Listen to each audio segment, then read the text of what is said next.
నిన్న మాట్లాడమేందా బుచ్చిరెడ్డిపాలెంలో ఆవేశంతో ఊగిపోతూ వైఎస్ఆర్ కాంగ్రెస్ పార్టీ నాయకులంతా వెన్నుపోటుదారులంటే మీరిద్దరు ఎవరమ్మా?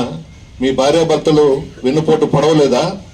జగన్మోహన్ రెడ్డి గారికి ఎంత మర్యాద ఇచ్చాడు, మీ ఆయనకి ఎంత గౌరవం ఇచ్చాడు?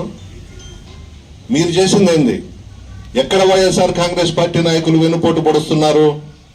బాంబేలో రెడ్ లైట్ ఏరియా ఉంది, ప్రపంచమంతా తెలుసు.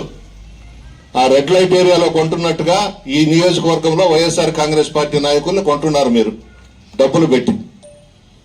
రెడ్ లైట్ ఏరియా అంటే అందరికీ తెలుసు కదా, బాంబేలో వాడుకోవడం, వదిలేయడం, డబ్బులు ఇచ్చుకోవడం. నిన్న కూడా నువ్వు మాట్లాడేటప్పుడు నీ చుట్టూ ఉండే వాళ్ళంతా మా పార్టీ వాళ్లే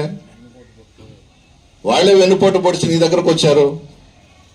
మీ ఆయన ఒక పెద్ద వెన్నుపోటుదారుడు, అంత గౌరవ. కోవూరు నియోజకవర్గంలో ఎన్టీ రామారావు గారి అభిమానులు ఉన్నారు, చంద్రబాబు నాయుడు గారి అభిమానులు ఉన్నారు, లోకేష్ గారి అభిమానులు ఉన్నారు. మా దగ్గరకు రాలా, పార్టీని నమ్ముకుని పార్టీ కోసం కష్టపడి పనిచేశారు. నువ్వేం చేశావు? ఈరోజు వాళ్ళందరినీ పక్కన పెట్టేసి నెల్లూరు టౌన్లో నుంచి ఒక 4 బ్రోకర్లను తీసుకొని వచ్చి నియోజకవర్గంలో ఇన్ఛార్జిగా పెట్టి మా వాళ్ళని నీ పార్టీలోకి తీసుకుంటున్నావు డబ్బులు పెట్టి కొనుక్కొని. ఏమైపోయినారు పాపం తెలుగుదేశం పార్టీ నాయకులు, కార్యకర్తలు బలైపోయినారు కదా నీ వల్ల. మేమేమైనా మాట్లాడామా మీ గురించి? ప్రశాంత్ రెడ్డి గారు, ఈ 1 year లో చెప్పండి, ఏమైనా మీ జోలికి వచ్చామా? మీ గురించి మాట్లాడామా? ఎందుకంత రెచ్చిపోతున్నారు మీరు? కోపాలు పనికిరావు మా రాజకీయాల్లో, ఆవేశాలు పనికిరావు. ఎంత నిదానంగా మనం ఎంత స్థాయిలో ఉన్నా ఒక మెట్టు దిగి మనం ముందుకు పోవాలి, ప్రజల్లోకి నాయకులను కలుపుకొని.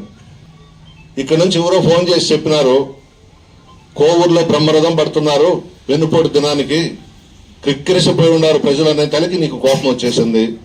వద్దమ్మా, ఆవేశం వదిలేసి, కోపం వదిలేసి, ఎమ్మెల్యేగా గెలిచావు, నడమంత్రపు సిరివి, ఏదో అదృష్టం కొద్దీ భగవంతుడు ఆశీర్వదించి ఎమ్మెల్యే అయినావు. 4 పనులు చేసి మంచి పేరు తెచ్చుకో తల్లి. ఎందుకు ఆ తెలుగుదేశం పార్టీ వాళ్ళని దగ్గర పెట్టుకో తల్లి? వాళ్ళని బలి చేసేసావు. ఒక విధంగా అన్యాయం అయిపోయినారు వాళ్ళంతా. ఈ బ్రోకర్లు, ఈ మధ్యలో మా పార్టీలో నుంచి చేర్చుకున్న వాళ్ళు నీ దగ్గర చేరి అన్యాయం అమ్మా, అది తప్పు చేస్తున్నావమ్మా.